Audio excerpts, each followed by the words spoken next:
Hey, this is Dr. Priyanka Venugopal, and you're listening to the Unstoppable Mom Brain podcast, my conversation with Leanne Cusack.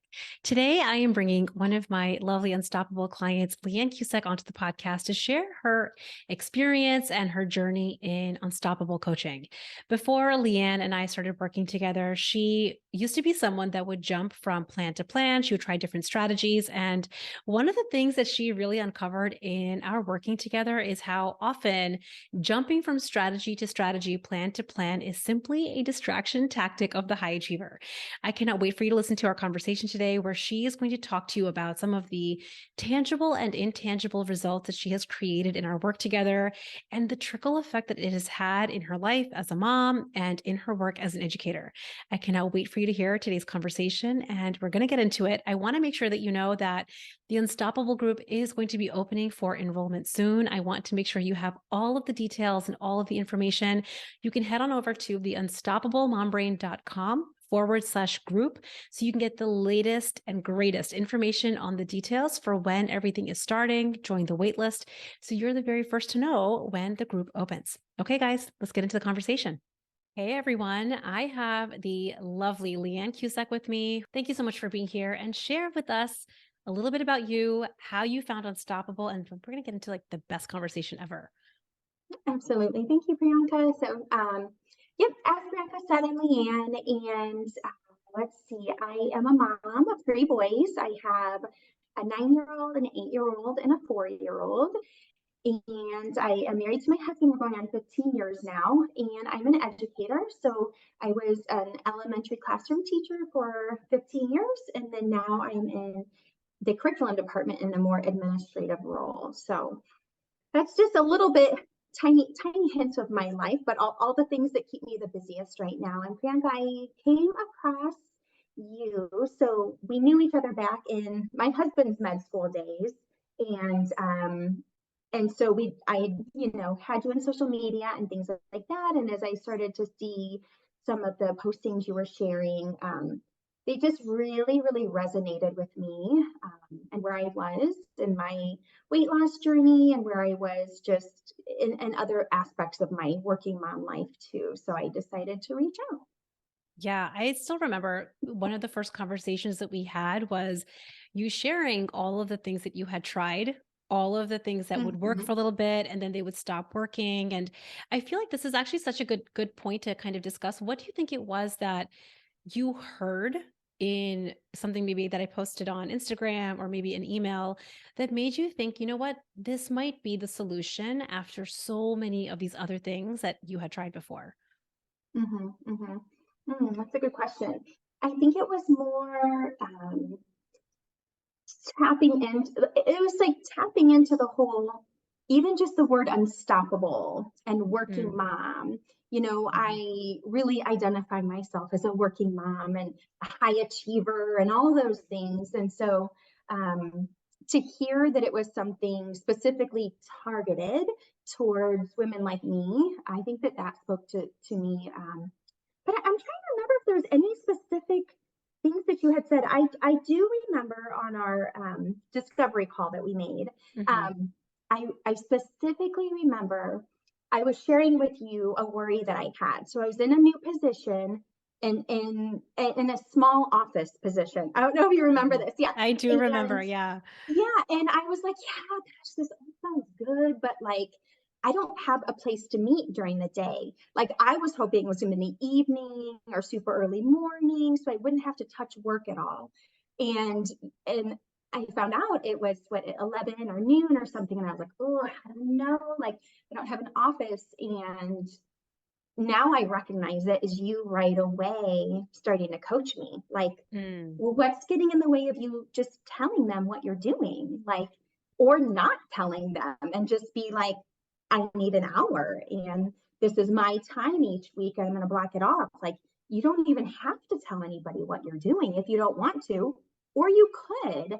And that alone to me, like, just kind of stepped up my level of like bravery and just like, Mm. no, I want this. I'm going to go after it. Like, just that little thing. And sure enough, I went and I talked to my boss, and just told him 1 hour a week, I'm going to meet up with a group and, we're going to talk about leadership and mom life and all that. And he was like, that's fantastic. Good for you. So, that was a memory that I have just of our discovery call that made me know, like, okay, this is really special. And this, yes, hopefully will impact weight loss, but just other aspects as well. So, I love that. And I think that this is something that I talk about a lot on the podcast, but it's like one of the core principles. And Leanne, I'm curious about your thoughts about this, but this idea for especially high achievers of putting ourselves on our own calendar is something that mhm,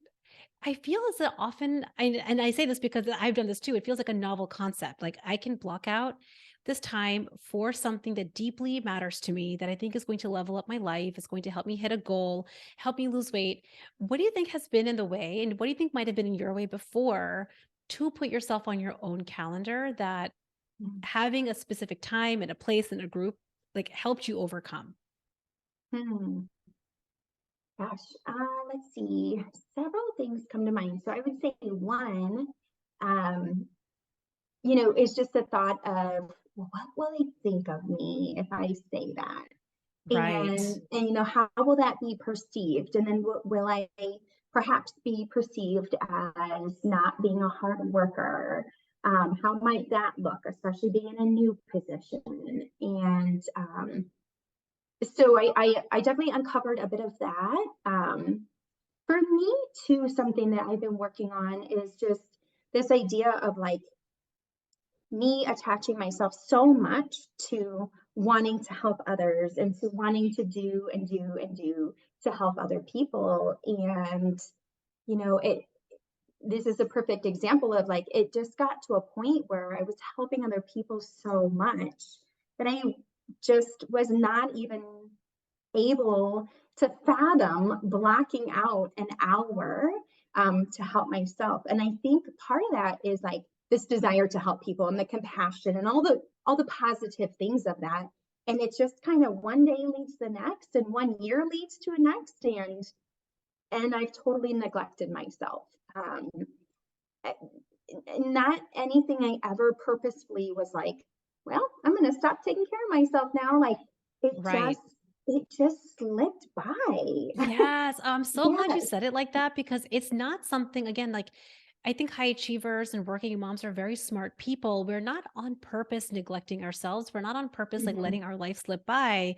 But I think what this kind of uncovered, and Leanne, I'm curious if this feels true for you, but the idea of putting yourself on your own calendar, of even telling your boss or your colleagues or your partner, like, hey, I'm doing this for myself, it kind of brought up some insecurity, some feelings of like, oh, I'm asking for help. I'm mhm, like asking for, getting coached on something. I'm asking for mentorship on something. And what does that mean about me? What might other mhm, people think of me? It's really what we think of ourselves in that moment mhm, of needing help. So, what do you think it was for you that maybe made you feel like, oh, I wonder what they're thinking of me? What do you think you were thinking of you before you decided to join Unstoppable? mhm. Oh gosh.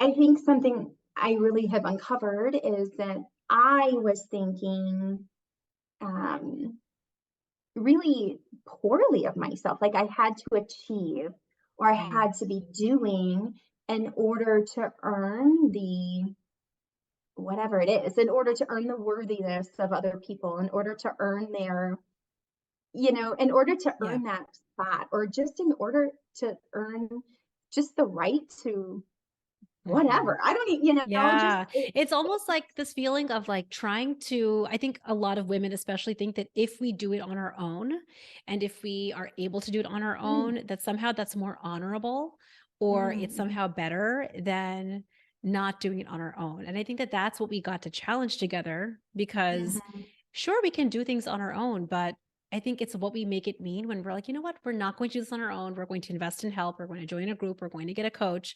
It's actually deciding to believe in advance, like, this is not better or worse than me doing it on my own. What if this actually allowed me to open up more, get farther faster if I decided to join a group or get coached? I'm curious if that was how you felt about it. absolutely. And then I could add to that too. It's sort of like, um, in order to get coaching specifically on weight loss, there is an Mm. element of like, I have to admit that this is a problem for me.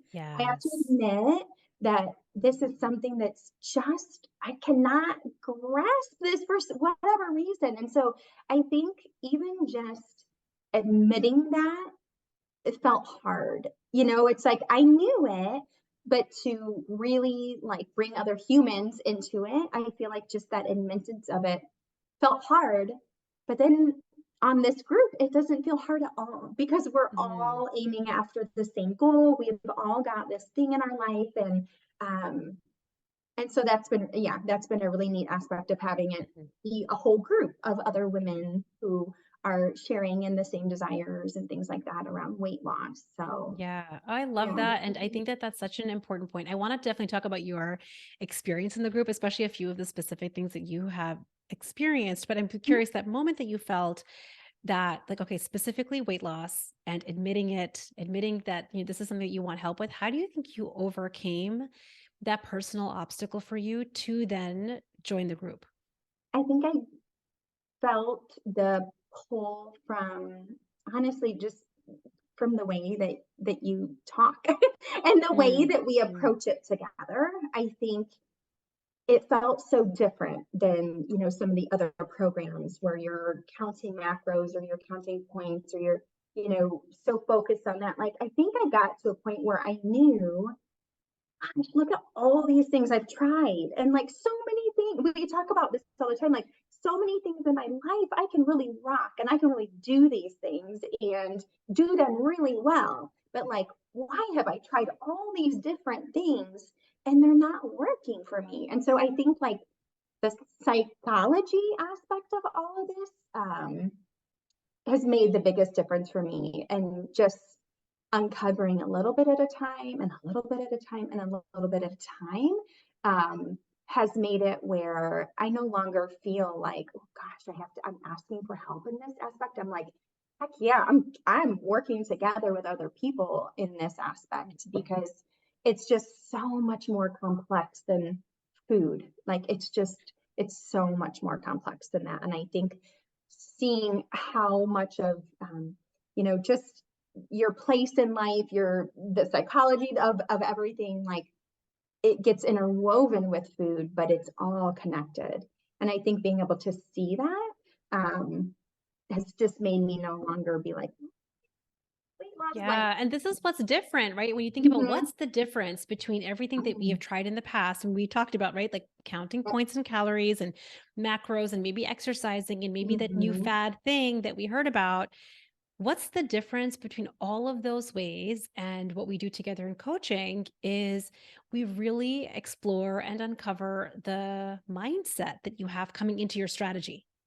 Right. So a mm-hmm, lot of these other ways of trying to lose weight might be effective, but the reason that they're not forever sustainable is most of them don't uncover what you were thinking and feeling that drives you to sustainably follow through on what you said you were going to do. So, kind of just like taking a pivot to that, when it comes to the mm-hmm, strategy, like the tangible strategy that you learn in Unstoppable, separate from the mindset piece, where we really talk about eating when you're hungry, stopping when you're mm-hmm. not, eating delicious, high quality foods.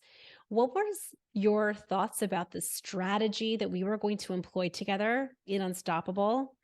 And Mm-hmm. what about it felt either like totally easy for you or maybe felt hard? Hmm. So I think one of the things right away is the eating when you're hungry, stopping when you're not. And, we have a range, which I studied up on and I tried to memorize. Okay, this is a 1, this is an 8, and the language of it all. But Mhm. like legit, like I was so out of touch with the feelings in my body that I didn't even know. Mhm. I mean, sure, I knew when it was like starving hungry and you can hear the growl, like I knew that. Mhm. But like to decipher the difference between like satiated and full and overly full, like that was not, I just ate at the times that I was eating with the rest of my family. I filled up my plate and the amount, about the size of the plate or things like Mhm. that. But I just was not at all connected with the way that my body was actually giving me signals of how hungry or how full it was. And so I think that that strategy there, and it's something that I still like. Some days I feel more in tune to it and like better at it. And other days I'm like, oh man, I just that was a little bit much. But now I can tell like, ooh, I don't like that feeling. That's And right. I crave the feeling of like the lightness. I crave not eating past satiety. Yeah. And like, I just know I feel so much better. And like, that's how I want to feel. Versus before, Yeah. I just did not even, I was not in touch with that at all. This is So, the yeah. thing. I think, and Mhm, if anybody was watching Leanne on video, you were kind mhm, of doing this motion, but it was kind of like a dance, mhm. right? So like we're kind of doing a dance where we're kind of starting to rediscover our bodies. I think Mhm, that this is probably a signal that we were in touch with when we were first born, when we're brand new. Like babies yeah. will turn their face away from the bottle when they don't want Yeah. anymore, whether they've had 1 ounce or six. They will stop the milk when they don't want anymore. Yeah. And Mhm. when they're hungry, they will cry out. And I think what happens along the way, just by conditioning from society and we're supposed to eat at 12 and 6, or we're supposed to eat X number Mhm. of calories, points, or macros, like we kind of learn to disconnect from our body. It's actually like it's like we unlearn something that we already had. And I think what we've been doing Mhm. together is rediscovering that. Like, wait a second, what if I didn't need an app or a planner or a spreadsheet? What if I could just Mhm. rediscover what my gut likes? What would it feel like? What does a 3 or 4 feel like? What does a 5 or 6 feel like? And then you get to decide. I think this is the other thing that I'm curious how you felt about this, because I remember you said, I want to be the number one A+ student. Yeah. In the group. Do you remember that? So Oh, we have to yeah. talk about that. But before we get to the, it's like, I think when we come in with that attitude of like, you know what, I want to be the best student, we forget like maybe the level of hunger that I want to be at is going to be different than Priyanka, or maybe it'll be different than so and so in the Mhm. group. And I think that Mhm. that was a big part of your journey, at least what I observed for you is like Mhm. you getting to discover what feels good, you getting to decide, wait, you know what? Actually, Mhm. I don't like getting to overfull. Wait, I actually like how my body feels.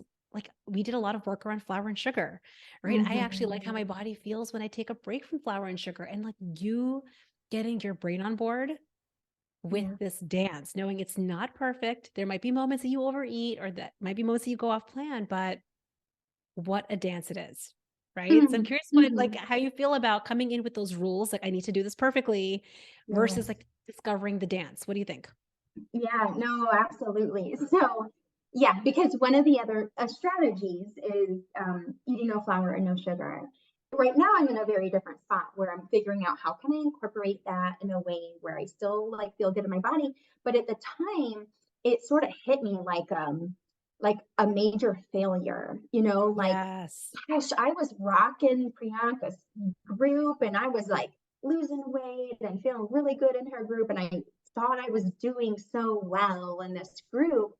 Um, and so when I started to find myself craving the flour and sugar and not being able to truly like having such a hard time stopping myself from the flour and sugar, then it felt like this huge failure to me. Realize that none of this is about following the rules or being the best one at losing weight. It's not about that. It's about listening to your body and figuring out what you want. Like, I think the idea of, I remember you saying, or, maybe another group mate saying, like, you can have it. Like, have the flour, have the sugar. Like, that idea to me is freeing. Like, have it. Like, go for it. Have as much as you want. Nobody can stop you from that. Like, you can do it. Have it all. And that to me is powerful because then it's like, but wait, do I really want it? Like, what do I Right. really want more? Do I want this cinnamon roll more? Maybe in the moment, but in the long run, what do I really want? And that's that cool weight, that's feeling better in my body and all these things. I think when I started to give myself permission to eat the flour and sugar, but Yeah. then at the same time, also really getting in touch with like, how does my body feel right now after I eat this cinnamon roll? Oh, like, Yeah. it doesn't feel good. I don't like that feeling. Or it's not, I think another thing was getting better at, weighing myself each day and not coming to a place of judgment rather than just coming to a place of evaluation. So, you eat a cinnamon roll and the next day your weight is up. Whereas previously I would have been like, oh my gosh, of course, I can't believe I did that. And really gotten down on myself. Now it's like, oh, well, I made that decision to eat that cinnamon roll and man, was it delicious. And now today I'm going to, I'm going to decide I don't want to eat any flour or sugar today because I want that number to go back down. And so I think that when I started to give myself permission, eat it if you want, just eat it. And then really evaluating the results of that and connecting that with what do I want my results to be? Like that's what made a Yeah. difference for me. Yeah. Whereas I just previously I love was just this. trying to It's follow the like, rules. right. Mhm, And I think what ends up happening when we give ourselves rules, I think, again, for high achievers, especially, it very quickly can turn into what you're allowed to do and what you're not allowed to do. And mhm, it gives, I think, us this false idea that we're not in complete control. It's mhm, very restrictive. And I think humans in general, especially women who are working so hard at home and at work, the last thing that we want is one more barrier yeah, to feeling our absolute best. And I think what happened for you is when you're like, wait a second, actually, I don't have to have these rules because clearly it's possible to lose weight even when you have flour and sugar. If mhm, I gave myself permission, I wonder what that would feel like. I think it just melted some of that restriction away for you. And it started for you to have, I think, a different question. It's like, I wonder how I might eat this in a way that mhm, still feels good for my body. Maybe I don't have any. Maybe I have a little bit. If I have a lot, I know how it feels. I think the quality of how you were engaging with your way of eating completely shifted when you did mhm, that, yep, mhm, which is so powerful. And I think that I want anyone hearing this to know that you can have the best strategy, you can have the most like science backed, most effective plan. mhm, And if you don't come into that plan with the right mindset, you will turn it into another diet. And I promise you, it's going to eventually backfire. As opposed to coming into whatever your strategy is, flour, sugar, no flour, sugar, however you want to eat, coming into that plan with a way of thinking and feeling that puts you in control, mhm, which I think mhm, is so important. There was another thing that I remember you mentioned. I'm wondering if you remember this, but whenever we do our evaluations, I remember you saying if something felt like it wasn't working, or let's say the number on the scale is not what you liked, you found mhm. yourself immediately thinking, maybe I should try points again. Maybe I should try calories again. Oh Maybe I yeah. should, Mhm, do you remember that? You're like, maybe I should try a different strategy. mhm, What do you think shifted for you? Because evaluation and leveraging results, leveraging quote unquote mistakes is a huge part of what we do together. mhm, What was it, do you think, that helped you turn that around where you're like, okay, I'm not going to keep questioning the strategy.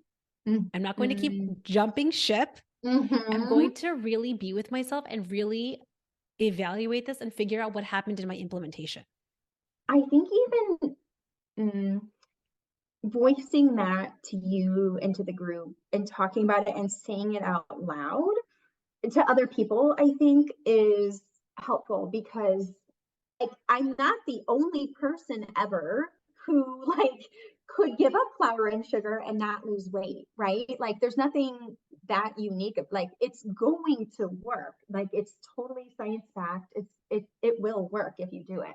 And so I just started to make this connection of like that's what I used to do. I used to go Mm. from one thing to the next, to the next, to the next. And at some point over the course of the past year, this word longevity just keeps sticking in my mind. Like this is longevity. This is for the long haul. This isn't me wanting to jump here, jump there, jump there. Like this is just like me wanting steady and longevity of something. And it, this will work. Like this is not just something Priyanka made up. Like, and I think we have talked too, like any of those things will work. Like, you count the points, you're going to lose weight. Like, Yeah. and so I think it's me also realizing that it's not about the rule that is set.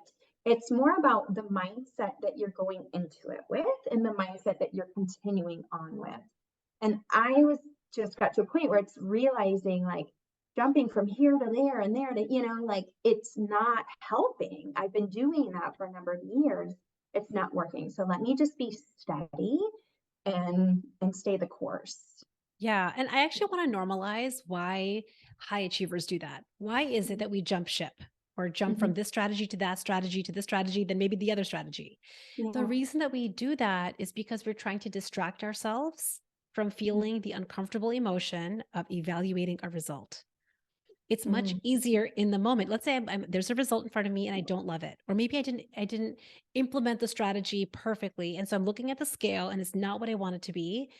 In that moment of discomfort, I think high achievers think, if I just change strategy, I don't have to feel this way. And so we'll jump ship, Mhm. and brand new fresh starts feel really good for our brains.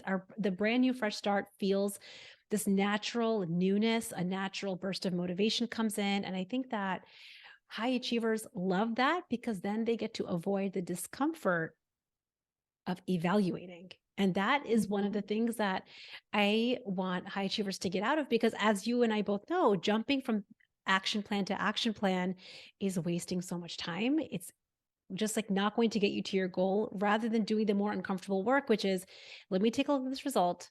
Let me see how I created it. I wonder what I was thinking and Mhm. feeling that drove me to show up in this way that made this result what it is. And how can I leverage that information and make a small tweak? We don't have to make big changes and throw everything out and start from scratch. What if I just made one small tweak to shift this? But it requires slowing down, which I think, again, can Mhm. be hard if you want fast results. I'm curious what you think Mhm. about being willing to slow down and what it takes for somebody doing this journey to slow down enough to do this work. Almost seeing things as like an experiment helps to with the longevity piece of, like, Yeah. how am I going to eat forever? How do I want to do this in a way that feels light for me and doable? Yeah. I love that Mhm. you called it an experiment so much, because I Mhm. still remember you did that experiment. I think this was like February, if I'm not mistaken. You're like, wait a Yeah, second. yeah, it We could was. speed this Mhm. up if I wanted to. I could really like cut out the flour and sugar, which, on the side, for somebody that might feel great and then they go do Absolutely. that and it's not a Mhm. problem. But for you, we did this experiment and we discovered that it didn't feel good for you. And Mhm. what an experiment to show you, wait, actually, maybe if I slow down, slow and steady, changed my goal, I might have more long term permanent results. And I think what Mhm. came up, I remember in that coaching call was, I think I asked you, like, why are you in such a rush? Mhm. Yeah. If Mhm. you really believed I'm going to hit my goal no matter what, whether it happens in 3 months or six, are you willing to slow down if this was permanent? If this was the last time, if this was going to be your lasting, permanent, long term solution, are you willing to slow down? I feel like that's what gives our brain the safety to slow down, right? Because the only reason we are in a rush or we want to speed up is we're like not believing we're really going to get there. So we're trying to prove to Mhm. ourselves, like, we're going to get there, we're going to get there, but it's just not sustainable to do it that way. What do you think? Mhm. I do think so, and then I think I would add to that too that, I had sort of, noticed a mindset of, like, well, if I just really buckle down, I just buckle down, I don't do the flour, I don't do the sugar, I'll get there faster, and then I can get back to eating the other way quicker. Like, and then Oh, I can that's get to the right. flour and sugar quicker. Yeah. Right. Yeah, I So remember that's you saying such a that. too of, like, I just do this real quick for a few months, I lose the weight, I hit my goal, and then I can get back to it. But, like, that's not going to work because then it's just going to come right back. And so knowing that this is just a discovery of how am I going to take care of my body for a very long time. um, Yeah.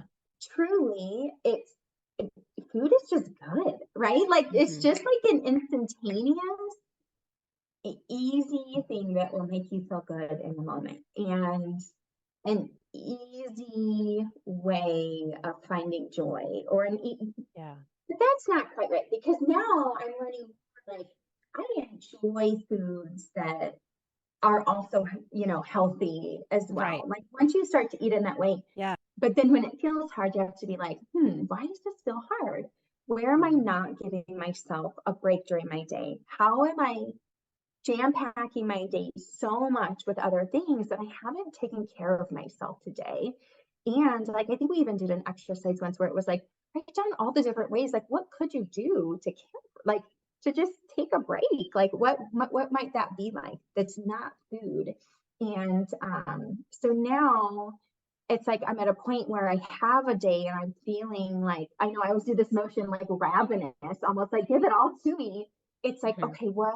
This is actually a signal. Like my body is telling me something, something's a bit awry here. And how can I stop? And how can I, like for me, like anything outside, going for a long walk or a short run, like anything outside being in nature, like just always just helps me to regulate and feel so good. So like now I'm at the point where it's like, okay, I'm feeling ravenous or what, however you might want to describe that. Like, what do I need here? And so it's That's right. again like tuning into your body and not That's letting right. that be like a, gosh, I failed. Now I'm craving sugar again. And this is terrible. Yeah. No, it's actually just my body telling me I need a break or I need to That's bring right. some kind of joy in there Yeah.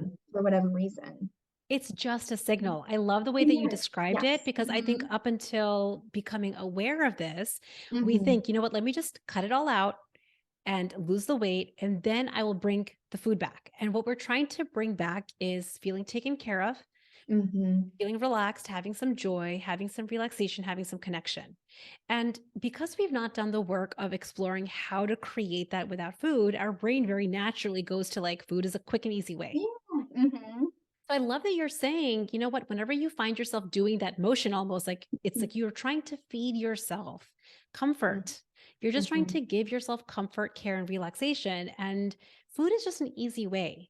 But what we have been exploring is what if you didn't have to restrict and deprive yourself to hit your goal weight? What would it be like to feel taken care of, to Mm-hmm. feel like actually have joy, have relaxation, have rest while you lost weight? Wouldn't that be just the most sustainable way, right? To get Mm-hmm. so in touch with yourself that you knew how to do this while feeling taken care of. I'm curious whether you Mm-hmm. feel like that was a shift that you experienced. Huge. Absolutely. Mm-hmm. Mhm. Yep.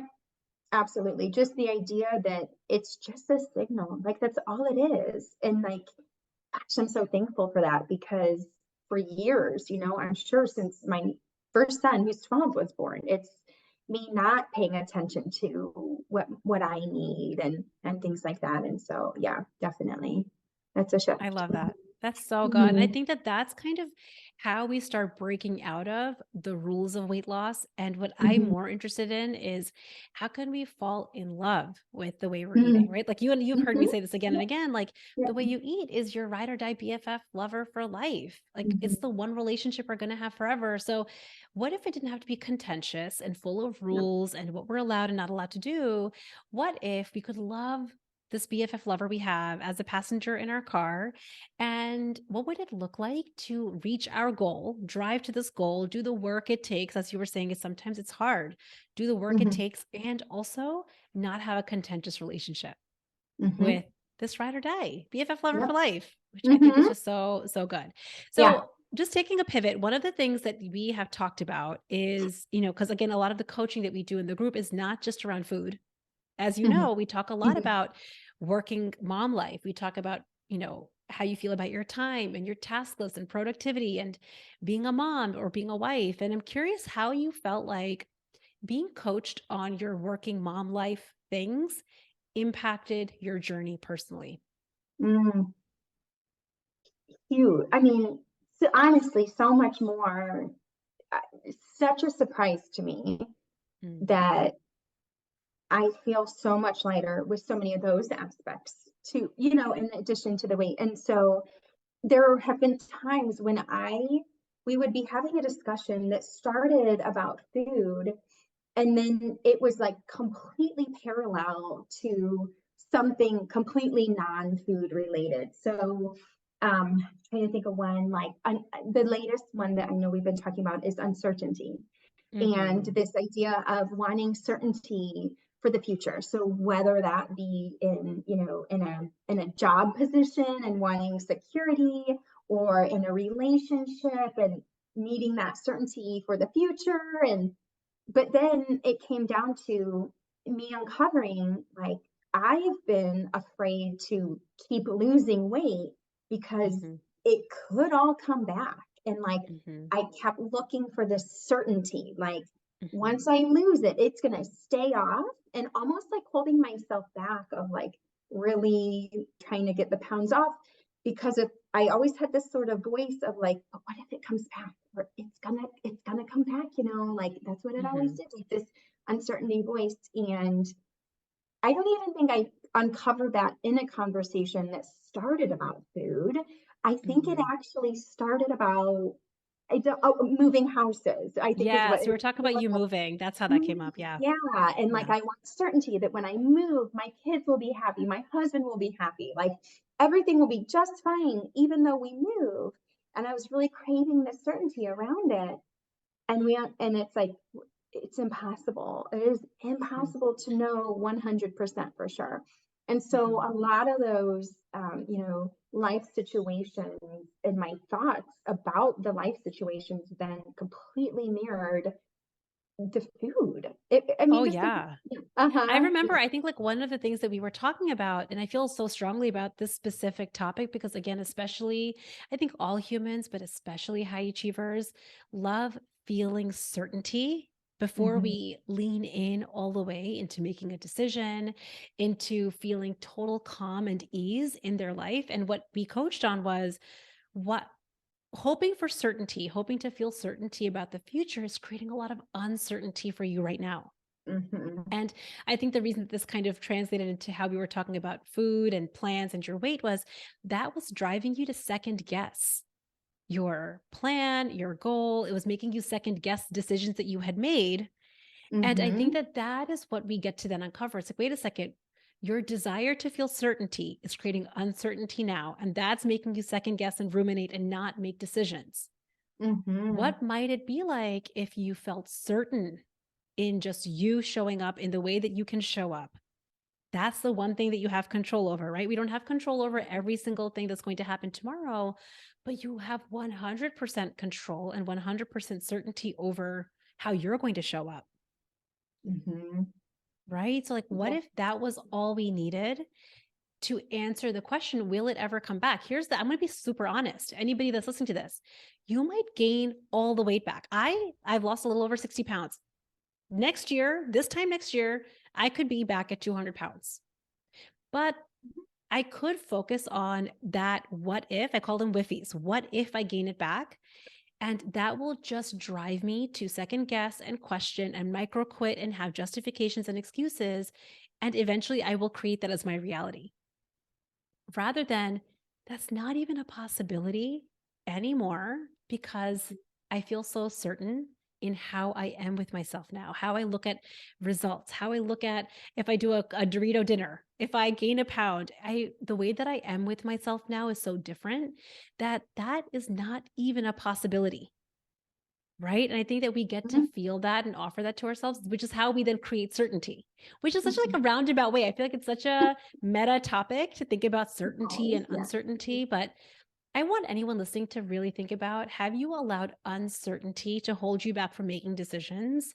And how is that the real reason that you have an unwanted result, mhm, right? On the scale, mhm, which is so good. absolutely, yeah, So we were talking a little bit about, I feel like we could keep talking about this topic, but I feel like the other thing that we were talking about as we've coached on hard moments, the move or relationships or time and tasks and kids, you had mhm, said something a couple of weeks ago. Is like, I don't have to resolve every hard thing in my life for me to lose mhm, weight.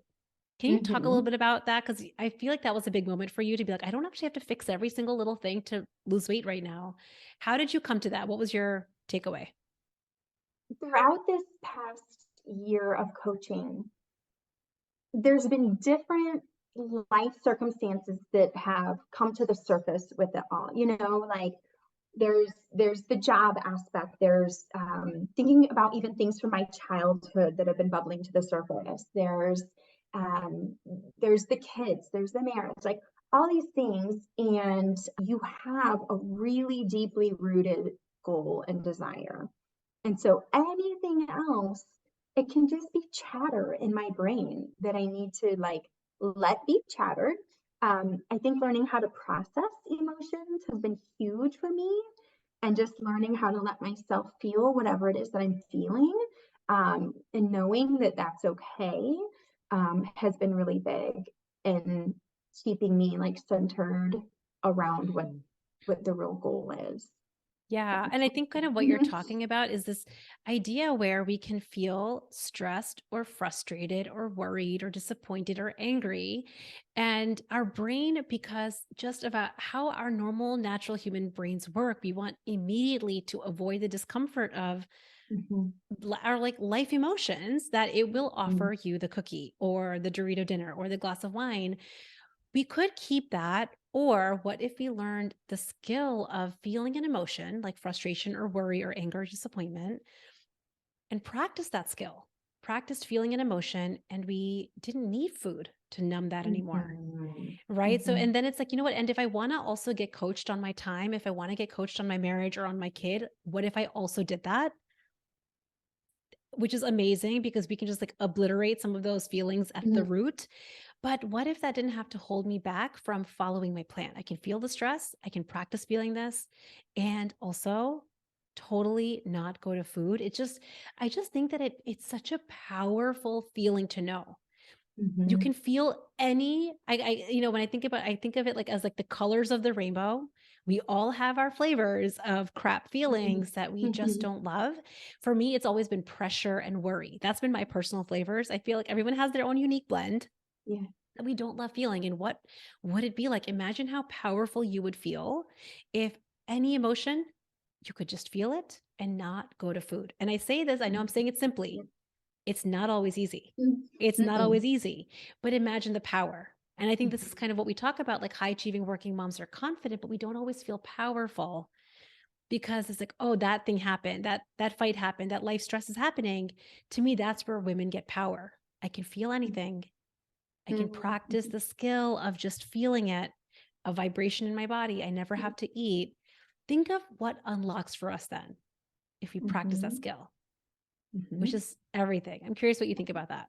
Yeah, that phrase that it's just a vibration in your body. Mhm. Like that's Mm. what it is. Like that's literally all it is. And it- I've gotten better at like just sitting with that vibration. You have to be Mhm. purposeful and take that time really truly to sit there and let it feel. Um, but but knowing that it's going to pass, and it's just a vibration, and I can listen to it, and I can, you know, give it the space that it needs, but it doesn't mean that I need to eat right now. And like that difference between like now I can tell, is this a vibration of anger or like anxiousness? Like, is that the vibration, or is it like me actually being hungry? And now Mhm. I can be like, okay, I'm having a feeling like, and I could check in like with my belly, like, is it, Yeah. nope, this isn't hunger. Like, okay, let's just, here we go. Like, let it come, Yes. and yeah, I think that that's That's huge. so good. What do you think for you Mhm. personally is just the lifetime impact of that? Of Oh being gosh. able to know Yeah. the difference between that like anxious feeling or that worried feeling versus like actual hunger and then responding to it accordingly. What do you think is the impact for you? Oh boy. Geez, that's so hard to answer because I think it will impact so much. One, weight and health, Mhm. and not just instinctively just going to eating. I think that alone is huge, but me myself being able to process emotions, and then that absolutely carries into conversations that I have with my kids, conversations that I Mm. have with my husband. I was just coaching my son. He was feeling overwhelmed the other day about we were doing some deep cleaning, and his desk was like a disaster, and so he was like feeling overwhelmed. And so I was able to do some coaching with him, like, what's the result that you want? Okay, let's start there. And how is your feeling going to affect your actions? And then how's your action going to affect your result? Like, you can sit here and feel really frustrated and overwhelmed. Like, absolutely, let's do that and let's feel that. But what do you want the result to do? And so being Hmm. able to even use that with people that I love, or, even in my job as well, I can use it too. So gosh, it's hard to even answer that question because Yeah. there's, yeah, it will have a ripple effect in so many ways. Oh, yeah, and that Mhm. that to me, it's like I always think about, there's like the tangible benefits of losing weight using coaching as your main and primary modality, but it's what Mhm. you're just talking about, the ripple effect and the intangible, like the intangible results that how you show up as a mom, how you show up at your work Mhm. just Mhm. shifts and changes. And it's like there's Yeah. probably like innumerable examples of what that even looks like. Like I'm just so curious Yeah. about your son who heard that, who Yeah. might have been like, you know what? He might have allowed the overwhelm to drive him to not clean up his desk, right? Mhm. And what was the lesson that he got to learn in that moment by you modeling it to Mhm. him, Mhm. right? Absolutely. Yeah. And Yeah. me not being like frazzled about it, like clean your desk, like that kind of like even just that too. And yeah, it's huge. So Oh, I love that so much. mm, So, Leanne, mhm. tell us what anything else that we didn't cover. I feel like there's so much more we could have kept going into, but tell us Mhm. anything else that you feel like you would want to share with anyone listening to this podcast about you and your Mm, experience in the group and anything you would want someone to know that's listening. mm. It's hard. There's so much. I think the last takeaway that I would really like to share is the idea of trust. And Mm. we have talked about this quite a bit, and I felt like it was sort of layers of me starting to understand that. Um, Previously, feeling like trust had to be earned. Like I had to achieve and I had to do this and I had to do that in order to trust myself. So, in relation to weight loss, it would be like if I didn't lose weight one week, I would feel like I had to stop trusting myself. Like, oh, here you go, you're slipping back. Like, you can't trust yourself. And that shift to like, no, actually, like, you don't even have to earn trust. Like, trust is just a given that you give to yourself. So, just like I trust my own children, and like I trust that they're going to be who they're going to be and they're going to find their way and it's going to be good. Like, I can have that same trust in myself. And it's not something that if I stumble or not stumble if I don't lose weight or I don't process my emotions in a way, like it doesn't mean I can't trust myself anymore. Like trust is a given, and I'm going to be there to trust myself. And so then what that means is the way I talk to myself is different, and the way that I evaluate what happened is different. And it's so much more caring and loving. And just knowing that I'm going to get there, we're going to figure it out. It's going to be okay. I think that that's been a big thing. It's just how do you talk to yourself in terms of really trusting in yourself? I love that Yeah. so Mm-hmm. good because so many of Yeah. us think we have to earn it.